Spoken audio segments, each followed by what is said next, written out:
Next ప్రశ్న, మరి expectation లేకుండా ప్రేమిస్తున్నావు అంటే మరి నా సెల్ఫ్ను సాటిస్ఫై చేసుకుంటే సెల్ఫ్ వచ్చిందంటే ఎక్స్పెక్టేషన్స్ వచ్చాయి, ఎక్స్పెక్టేషన్ వచ్చిందంటే అక్కడ ప్రేమ లేదు. చాలాసార్లు చాలామంది ప్రార్థన చేస్తారు, మంచిదే. Exodus 33:15 చాలా ప్రాముఖ్యమైన మాట అండి. మనం ప్రతిరోజు ప్రార్థన చేస్తాం కానీ దాని విలువ తెలియకుండా ప్రార్థన చేస్తాం. మోషే, నీ సన్నిధి రాని ఎడలా ఇక్కడ నుండి మమ్మల్ని తోడుకొని పోకుము. చాలండి ఆయన చేసిన ప్రార్థన. ప్రభువా, ఒకే ప్రార్థన అండి జీవితాన్ని మార్చింది మోషే జీవితాన్ని. అయ్యా, నీ సన్నిధి రాకపోతే మమ్మల్ని ఇక్కడ నుంచి తీసుకెళ్ళొద్దు ప్రభువా.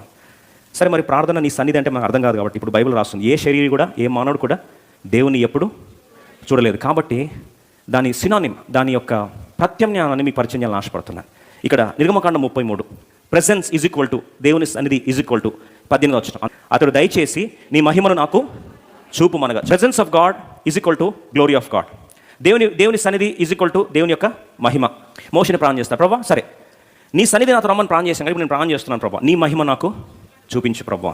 రైట్, ఇప్పుడు దేవుని సన్నిధి ఉంది అంటే ఎగ్జాంపుల్, ఉదాహరణ, ఆ ప్రాంతంలో ఏముంటుందంటే దేవుని మహిమ ఉంటుంది. అయితే ఎక్కడ దేవుని మహిమ ఉంటుందో గుడ్డి గుర్తు మీరు రాసి పెట్టుకోవచ్చు కావాలంటే. దేవుని మహిమ చూడాలని ఆశ ఎక్కడ ఉంటుందో, దేవుని మహిమను ఎవరైతే చూస్తారో, దేవుని మహిమను ఎవరైతే చూడాలని ఆశపడతారో, తప్పిస్తారో, నిజంగా అనుభవించిన దేవుని మహిమను చూసిన వ్యక్తి ఏమవుతారో తెలుసా అండి? When you really see the glory of God and his magnanimity, yourself cannot survive in that atmosphere. దేవుని మహిమ చూసిన ప్రాంతంలో అహం అనేది బ్రతకలేదు. అమ్మ అహము నువ్వు బ్రతికే అంటే షటప్ అంటది, నాన్ సెన్స్గా అనిపిస్తుంది. ఉదాహరణ బైబిల్లో చూడడానికి ప్రయత్నిస్తాం. మోషే దేవుని యొక్క మహిమను కొండ మీదకి వెళ్ళి చూశాడు, అంతే. ఎట్లాంటి వ్యక్తి అయిపోయాడు తెలుసా అండి? మిక్కిలి సాత్వికుడు అయిపోయాడు.